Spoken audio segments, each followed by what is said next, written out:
오늘 본문 말씀은 담아진 의미나 또한 깊이나 의미가 작지 않습니다.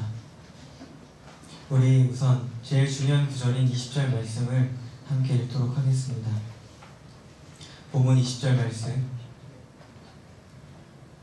시작. 내가 그리스도와 함께 십자가에 못 박혔나니 그런즉 이제는 내가 산 것이 아니요 오직 내 안에 그리스도께서 사신 것이라. 이제 내가 육체 가운데 사는 것은 나를 사랑하사 나를 위하여 자기 몸을 버리신 하나님의 아들을 믿는 믿음 안에서 사는 것이라. 아멘. 오늘 제가 그 말씀을 따로 찾아달라고 부탁을 드리지 않았습니다. 오늘 본문 말씀이 정말 중요하다고 생각이 돼서 저희가 좀 일일이 손으로 찾아서 볼 예정입니다. 좀 번거로우시더라도 잘 따라주시면 감사하겠습니다. 그리고 오늘 설교 제목이 그리스도의 믿음입니다. 그리스도의 구속, 그리스도의 은혜, 그리스도의 사랑, 이런 표현들은 우리가 굉장히 익숙한데 그리스도의 믿음이란 표현은 조금 생소한 표현입니다. 그리스도, 그분 자체가 하나님이시고 전능하신 분인데 믿고자 하실 것이 뭐가 있을까요? 다 아시는 분인데.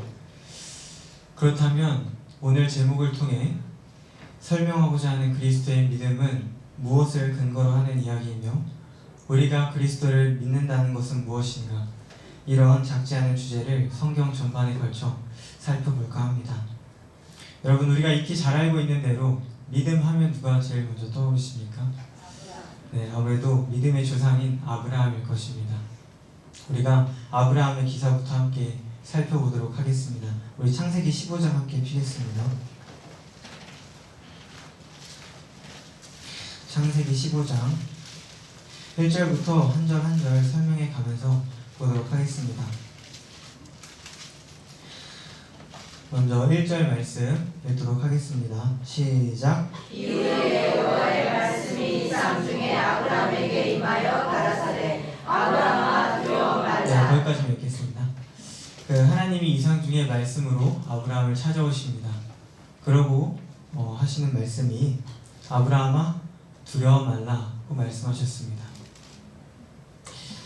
하나님께서 갑자기 생뚱맞게 이 말을 하실 리는 없고, 이 말씀을 살펴봤을 때 무엇인가 아브라함의 마음을 짓누르고 또한 염려케하고 또한 억누르는 두려움의 실체가 있습니다. 그것이 과연 무엇일까요? 15장 첫 절에 첫 문장을 보시면 이후에 여호와의 말씀이 임해서 첫 마디가 두려워 말라입니다. 그렇다면 이후에는 과연 어떤 이후일까요? 그 15장 앞에 장인 14장을 보면 전쟁 이야기가 등장합니다. 어느 날 누군가 소식을 전해옵니다. 아브라함씨, 큰일 났습니다. 당신 조카 롯의 온 가족이 붙들려가고 재산은 다 뺏기고 집은 불타고 아주 난리가 났습니다. 이 자세히 내용을 듣고 보니까 중동 전쟁이 일어난 것입니다. 4개의 부족과 5개의 부족이 서로 편을 먹고 전쟁을 벌인 것이죠. 그 틈에 살던 조카 롯의 가정은 재산도 생명도 전부 다 빼앗겼습니다. 이때는 국가가 형성되기 전이라 국가의 법이나 또한 질서나 치안이 있어서 국민의 생명과 재산을 보호해주던 때가 아니고, 이때는 철저한 혈통주의, 부족 족장 시대였습니다. 그래서 아브라함은 이 소식을 듣자마자 자기가 집에서 훈련시킨 가신 318명을 데리고 국의 부족이 엉킨 전쟁 속으로 들어갑니다. 하나님의 은혜로 전부 다 찾아서 회복해서 돌아왔습니다. 이후에가 바로 그 뜻입니다. 자, 그렇다면 지금 아브라함의 마음을 짓누르고 있는 두려움의 실체가 무엇일까요? 이 두려움의 실체는 혹시라도 다시 전쟁이 일어나서 자기에게 전쟁의 보복을 하지 않을까 하는 두려움입니다. 우리 1절 말씀 다시 보겠습니다. 이후에 여호와의 말씀이 이상 중에 아브라함에게 임하여 가라사대 아브라함아 두려워 말라 나는 너의 방패요. 여러분, 방패는 농사할 때 쓰는 도구입니까? 전쟁할 때 쓰는 도구입니까? 전쟁할 예, 전쟁할 때 쓰는 도구입니다. 여기 방패라는 표현이 등장하는 걸로 봐서 우리는 이 문장 속에 서서히 아브라함의 마음을 올가매고 또한 염려케 만들고 짓누르고 두렵게 만드는 실체가 무엇인지 알게 되었습니다. 다시 전쟁이 일어나서 이 조그만 가족에 불과한 아브라함은 전쟁 보복에 대한 두려움이 있는 것입니다. 그러나 이때는 아시는 대로 말씀드린 것처럼 국가의 질서나 국가의 법이 없어서 가족 혈통이 많은 것이 능력이었고 또한 부자였습니다. 그런데 여기 중요한 것은 아브라함은 자식이 없습니다. 자기 혈통을 늘려갈 건덕지가 없는 것입니다. 그래서 마음 한편에 이런 생각을 했던 것 같습니다. 무슨 이유인지는 모르겠지만 하나님이 나에게 자식을 주지 않으시니 내가 오랜 세월 동안 데리고 있던 엘리에셀을 내 후손으로 삼아 자손이 끊어지지 않도록 해야겠다. 이런 마음을 먹었던 것 같아요. 2절 말씀 보시면 아브라함이 가로되 주 여호와여 무엇을 내게 주시려나이까 나는 무자오니 나의 상속자는 다메섹 엘리에셀이니이다. 자, 아브라함의 본심이 슬쩍 나오기 시작합니다. 우리 3절 말씀 다 함께 읽도록 하겠습니다. 시작. 아브라함이 또 가로되 주께서 내게 신을 아니 주셨으니 내 집에서 기르는 자가 나의 후사가 될 것이니이다. 아멘. 하나님께서 아브라함의 진심을 듣고 아브라함을 설득하십니다. 4절 말씀 보시면 여호와의 말씀이 그에게 임하여 가라사대 그 사람은 너의 후사가 아니라 내 몸에서 날 자가 내 후사가 되리라 하시고, 하나님께서 말씀하십니다. 아브라함아, 아니야. 내가 집에서 내가 키운 내가 상속자로자 삼고자 하는 엘리에셀은 내 후손이 될 수 없다. 내 후손은 내 몸에서 난 자라야만 될 수 있다. 여러분, 그런데 자손이 없습니다. 나이는 계속 먹어가고 있습니다. 우리 5절 다 함께 읽겠습니다. 5절 말씀 시작. 그를 이끌고 밖으로 나가 가라사대 하늘 우러러 무뼈를 셀 수 있나 보라. 또 그에게 이르시되 내 자손이 이와 같으리라. 아브라함이 미심쩍은 눈빛을 거두지 않으니까 하나님께서 아브라함을 밖으로 데리고 나가십니다. 이때는 불빛도 없었고 조명도 없었습니다. 그 태고의 칠흑 같은 어두움 속으로 아브라함을 데리고 나가십니다. 그리고 고개를 들어 하늘을 보게 하십니다. 하늘을 봤습니다. 그 칠흑 같은 어두움 속에 마치 보석을 확 뿌려놓은 것처럼 별들이 아름답게 떠 있는데 너무나 아름답습니다. 자, 하나님께서 말씀하십니다. 아브라함아, 저기 떠 있는 별들 한번 세볼래? 아브라함이 대답합니다. 하나님, 저 별들을 어떻게 다 셉니까? 하나님이 대답하십니다. 그렇지, 다 셀 수 없지. 내 자손이 후에 이런 나라를 이룰 것이야. 그러자 아브라함은 이 하나님의 설득과 언약을 듣고, 우리 6절 말씀 함께 읽겠습니다. 시작. 아브라함이 여호와를 믿으니 여호와께서 이를 그의 의로 여기시고. 여기 중요한 두 단어가 등장합니다. 아브라함이 여호와를 믿으니, 아브라함이 여호와를 믿었다는 표현이 처음 등장합니다.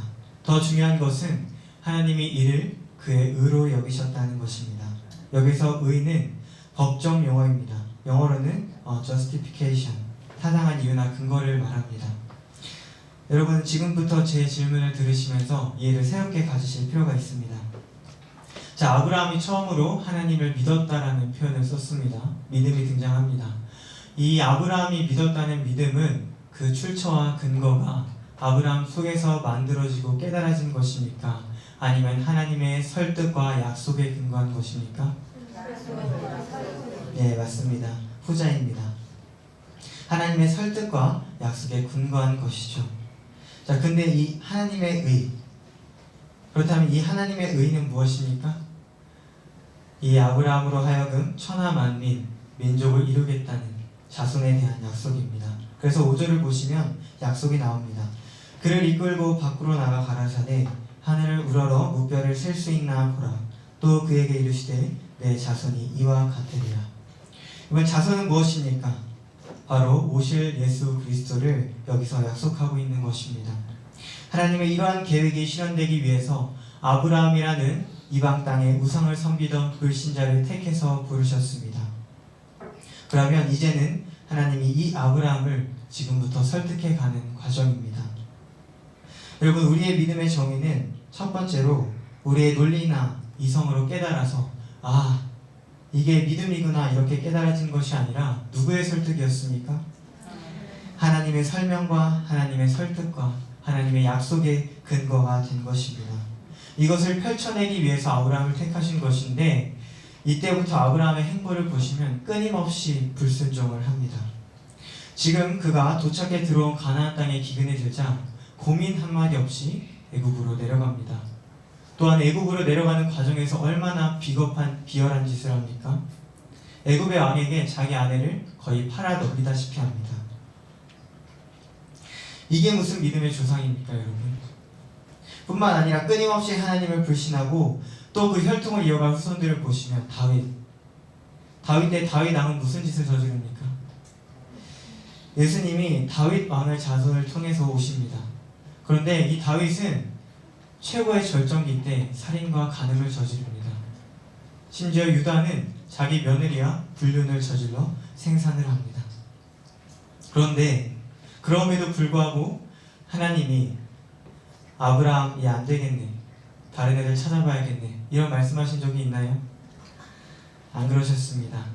아브라함이 죄를 저지르면 고쳐서 넘어가고, 다윗이 또 죄를 저지르면 또 고쳐서 넘어가고, 유다가 또 범죄하면 또 고쳐서 넘어가고, 계속 인간의 이런 비겁함과 비열함, 그리고 불신과 거짓말, 이런 것들을 뚫고 들어가서 결국은 동정녀의 몸에서 예수 그리스도가 나게 하십니다. 로마서 3장에서 이 모든 역사의 결론이 무엇입니까? 우리 로마서 3장 한번 찾아보겠습니다. 로마서 3장 20절 말씀. 로마서 3장 20절 말씀 우리 함께 읽도록 하겠습니다. 시작. 그러므로 율법의 행위로 그의 앞에 의롭다 하심을 얻을 육체가 없나니 율법으로는 죄를 깨달음이니라. 인류에 대해서 성경이 총체적으로 내리고 있는 평가가 무엇이냐면 의인은 없다입니다. 율법의 첫 번째 가졌던 기능이 율법으로는 우리가 빵점짜리 죄인이라는 사실밖에 드러나는 것이 없습니다. 의인은 없나니 하나도 없음이 드러났습니다. 21절 말씀 보시면 이제는 율법 외에 하나님의 한 의가 나타났으니, 율법 외에 밖에서 하나님의 한 의가 나타났습니다. 여기서 하나님의 한 의는 무엇입니까? 예, 맞습니다. 예수 그리스도입니다. 21절 이어서 보겠습니다. 하나님의 한 의가 나타났으니 율법과 선지자들에게 증거를 받은 것이라. 율법과 선지자는 구약 성경을 의미합니다. 구약 성경이 끊임없이 꾸준하게 일관되게 오시리라 약속했던 분이 누구였습니까? 예, 아브라함에게 약속했던 바로 그 자손, 여인의 몸에서 난 자손, 그것이 하나님의 의요, 바로 하나님의 의는 예수 그리스도의 오심입니다. 왜냐하면 우리 안에서는 개선될 여지가 없습니다. 율법이라는 잣대를 기준으로 밀어놓고 보니까 우리의 죽음이 너무나도 당연한 결과입니다. 그래서 이거를 회복하기 위해서, 새롭게 창조하시기 위해서 이 땅에 예수 그리스도가 육신의 몸을 이끌고 동정녀의 몸에서 오신 것입니다. 우리 22절 말씀 함께 읽도록 하겠습니다. 22절 말씀, 로마서 3장 22절 말씀 시작. 곧 예수 그리스도를 믿음으로 말미암아 모든 믿는 자에게 미치는 하나님의 의인이 자녀되게 얻느니라. 아멘. 곧 예수 그리스도를 믿음으로 말미암아 모든 믿는 자에게 미치는 하나님의 의인이. 여러분, 하나님의 의인은 무엇입니까? 하나님의 의인은 예수 그리스도를 이 땅에 보내시는 사건입니다. 그러면 여기서부터 잘 들으셔야 되는데, 하나님의 의라는 이 내용과 이 문장 속에 담겨져 있는 많은 개념들이 있습니다. 우리를 위한 구원의 계획과 우리를 향한 구원의 계획의 신실하심과 우리를 향한 구원의 사랑, 이 모든 것들을 딱 정확히 한마디로 하나님의 의로 표현한 것입니다. 이 하나님의 의를 가장 구체적으로 실현해낼 수 있는 분이 누구였다고요?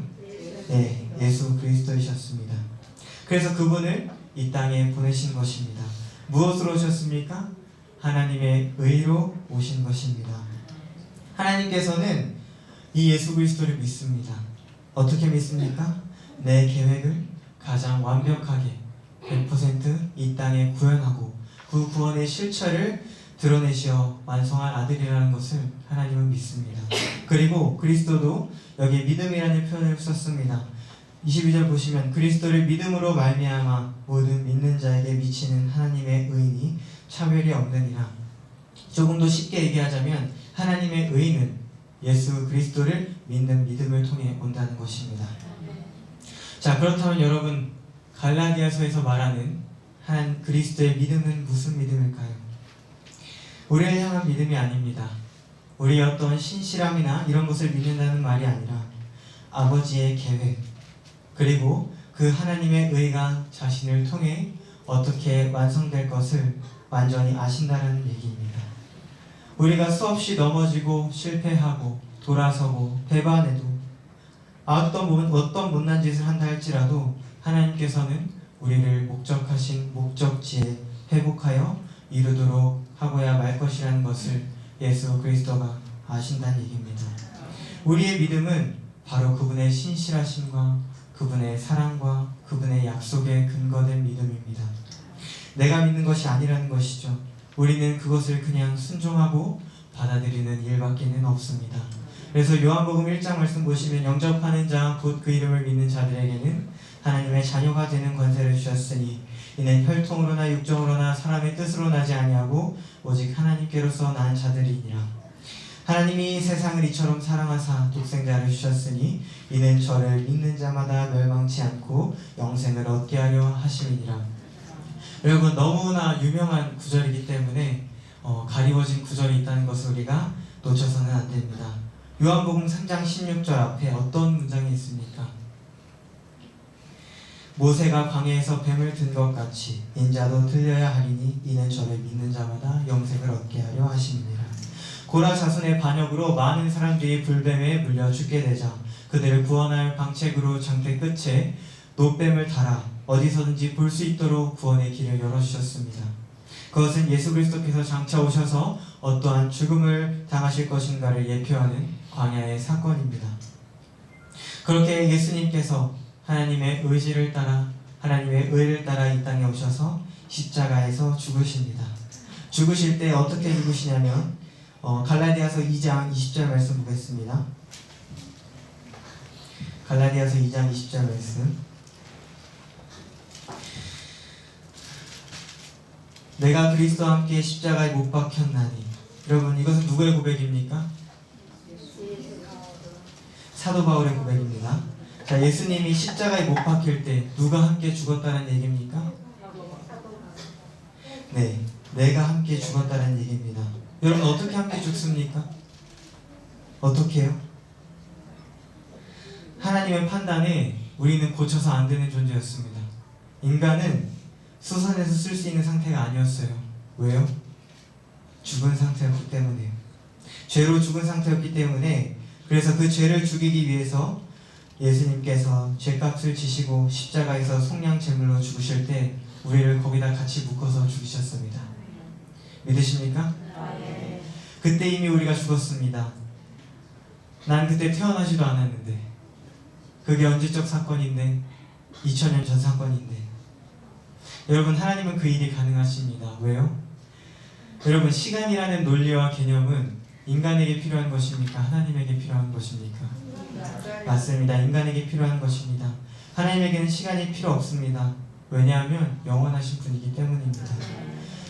그래서 하나님이 하신 모든 행동은 어느 한 정점에, 어느 한 시대에 일어난 일일 수 있지만 그것은 영원한 사건이라는 얘기입니다. 언제나 현재의 사건입니다. 단 우리가 설득되고 이해되기 위해서 그것이 시간이라는 과정과 논리적인 사건을 따라서 펼쳐지는 것 뿐입니다. 이미 2000년 전 그 아들 예수 그리스도가 십자가에 죽으실 때 우리도 거기에 같이 죽었습니다. 그런데 많은 믿는 사람들이, 신앙인들이 이 사실을 믿지 못합니다. 왜냐하면 지금 내 모습을 보면 전혀 죽은 모습이 아니거든요. 당연합니다. 그런데 우리가 한 가지 모르고 있는 사실이 있습니다. 지금 그것이 시간이라는 과정 속에서 서서히 만들어져 가고 있고 풀어져 가고 있다는 사실을 모르는 것뿐입니다. 여러분, 예수님이 십자가에서 마지막 하셨던 말씀이 무엇입니까? 네, 다 이루었다. 그 말은 다 지불되었다라는 말입니다. 십자가의 사건은 우리 구원을 위해서 계약금 정도만 지불된 사건이 아니라 다 지불된 사건입니다. 우리의 구원의 완성의 회복의 모습까지 이 사실을 믿으십니까? 그래서 예수님이 다 지불되었다고 선언하신 겁니다. 단 그것이 시간이라는 과정 속에서 예수님이 다시 오실 때까지 지금 진행 중인 것 뿐입니다. 아직은 공사 중이니까 지금 내 모습을 보면 엉망입니다. 그런데 하나님이 얼마나 계산적인 분인가 하면 아주 철저하게 계산적인 분입니다. 절대로 손해볼 일을 하지 않으시죠. 십자가에다가 하나님의 독생자 아들 예수 그리스도의 값을 지불하시어 매다셨다면 그 사건으로 되어질 모든 것들은 이미 되어진 것입니다. 확고하게 되어진 것입니다. 아니, 넌 안 되겠다 하고 취소시키는 법이 없습니다. 무엇을 지불하셨는데요? 아들을 지불하셨습니다. 어떻게 그 일을 하다 말고 취소할 수 있겠습니까? 우리는 나를 통해서 내 모습을 보고 좌절할 수도 있고 또한 실패할 수 있고 연약한 모습 속에 실망할 수 있습니다. 그러나 그것은 자기 믿음의 신앙의 근거를 두었기 때문입니다. 그 실망과 좌절이 가능한 것이죠. 신앙생활의 제일 방해적인 요소가 무엇이냐면 좌절입니다. 좌절의 또 다른 동전의 양면 같은 측면을 뭐라고 하냐면 바로 교만이라고 합니다.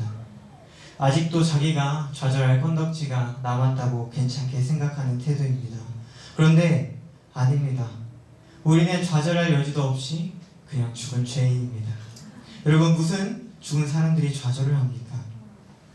오히려 신앙생활은 뻔뻔해야 합니다. 뻔뻔함이라는 것이 무슨 개념이냐면, 여러분 이 말은 오해하지 마세요. 뻔뻔함은 염치불구하고 오늘도 이제는 내 믿음의 신앙을 근거로 두는 것이 아니라 바로 그리스도의 믿음, 거기에 내 신앙의 주소지를 옮겨놓는 것입니다. 여러분, 그렇다면 그리스도의 믿음이 무엇입니까? 하나님의 의를 이 땅에 본인이 오셔서 우리를 속량하시고 우리를 저 구원의 끝 목적지까지 반드시 이끌어 놓을 것이고 회복해 놓을 것이고 완성해 놓을 것이라는 하나님의 의지를 따르는 삶입니다. 그게 그리스도의 믿음입니다. 그리스도가 우리를 믿는 것이 아닙니다. 근데 왜 신앙생활에 자꾸 좌절이 찾아오고 낙심이 찾아오고 왜 나는 이 모양밖에 안 될까? 이런 자괴감이 찾아올까요? 간단합니다. 아직도 신앙의 근거가 자기 자신 위에 주소지를 가지고 있기 때문입니다. 여러분, 그것은 신앙이 아닙니다. 자기개발입니다. 기독교는 인간을 개선하는 종교가 아닙니다. 죽여서 새롭게 창조하는 것입니다. 그게 바로 십자가 사건 아닙니까? 내가 그리스도와 함께 십자가에 못 박혔나니. 이것은 단절을 얘기합니다. 나로부터의 단절, 죄악으로부터의 단절, 세상으로부터의 단절을 얘기합니다. 그런즉 이제는 내가 사는 것이 아니요 내 안에 누가 사십니까? 그리스도께서 사십니다. 그분은 우리를 신부로, 그분은 우리의 신랑으로 항상 사랑의 연인 관계로 우리를 대우하십니다. 기다려주십니다. 우리를 끊임없이 기다려주시고 우리가 여기 이 예배의 자리에 와 앉아있는 것도 결국은 그분의 사랑에 목매어 스스로 들어온 자리 아닙니까? 예수님은 지금도 마음은 밖에서 우리를 녹화하고 계십니다. 지금도 서서 두드리고 계세요. 사랑하는 성도 여러분, 제가 예시를 한 가지 들도록 하겠습니다. 육신의 부모는 아무리 자식을 사랑하고 자식에 대한 고매한 목적지와 계획을 가지고 있다 할지라도 부모가 실력이 없으면, 능력이 안 되면 못하는 겁니다. 반대로 부모가 아무리 능력이 있고 실력이 좋다 할지라도 자식이 따라오지 않으면 안 되는 겁니다. 그 자식이 끝까지 불순종하면 안 되는 겁니다. 그런데 하나님은 우리를 그 모양을 너무나 잘 아십니다. 우리를 상식대로 대접했다가는 아무것도 안 된다는 것을 너무나 잘 아시죠. 그래서 아들 예수 그리스도를 이 땅에 보내셔서 십자가의 값을 대신 지불케 하시고 죽으실 때 우리의 모든 율법으로부터의 정죄, 죄악으로부터의 정죄가 다 지불된 것입니다. 그래서 우리를 묶어버린 것입니다. 그리고 그분은 부활의 첫 열매로 새 생명으로 이 땅에 선물로서 태어나셨습니다. 그 안에 우리가 첫 열매로 이어서 다음 열매로 태어났습니다. 이때부터 이제 우리는 주님과 아주 절묘한 썸을 타게 되는 겁니다. 쉽게 얘기하면 저건 내 건데 내 거 아닌 내 거 같은 이런 애매한 관계가 주님과 나 사이에 계속 실랑이를 벌입니다. 그런데 주님은 절대 우리를 폭력적인 관계로 대접하지 않으십니다. 주님이 사용하시는 방법은 우리를 기다리시는 겁니다. 왜요? 자신이 우리를 사랑하시는 그 근거로 언약을 따라서 십자가의 모든 걸 지불하셨고 완성의 그림까지를 다 지불하셨기 때문에 우리를 끝까지 기다리시면서 목적지까지 데려가시는 걸 예수님이 아시고 하나님이 아십니다. 우리의 모든 신앙행위가 거기에 주소지로 옮겨야 합니다. 저녁 찬양 예배 시간에 찾아오신 성도 여러분, 오늘 이 말씀을 곰곰이 생각하셔서 주소지만 옮기시면 됩니다. 누구에게로요? 그리스도에게로 옮기면 됩니다. 그리스도에게로 옮길 때에 우리는 그분의 등에 업혀 신앙생활의 차원이 달라지는 것입니다. 어느 정도 차이가 나냐면 자동차를 시동 거는 방법도 모르고 타지도 못하고 자동차를 밀고 가는 신앙생활을 하고 있습니다. 밀고 갑니다. 어느 정도까지 밀고 갈 수 있지만 결국은 자기 힘 닿는 데까지밖에 밀고 갈 수밖에 없습니다. 그런데 그 안에 타고 시동을 걸고 엑셀을 밟으면 밟는 대로 자동차는 쭉 나가게 되었습니다. 바로 이런 현격한 차이가 있습니다. 오순절 마가다락방 성도들이 그 불을 받았습니다. 그 은혜를 성령의 충만함을 경험한 것입니다. 이것이 그리스도 안에 사는 삶이고 그리스도의 믿음에 근거한 새로운 삶입니다. 오늘의 이 말씀이 우리 모든 성도님들에게 또한 저에게 다시 한번 새로운 스타트의 동기가 되고 근거가 될 수 있기를 간절히 바랍니다. 우리 찬양 한번 부르시겠습니다. 그 사람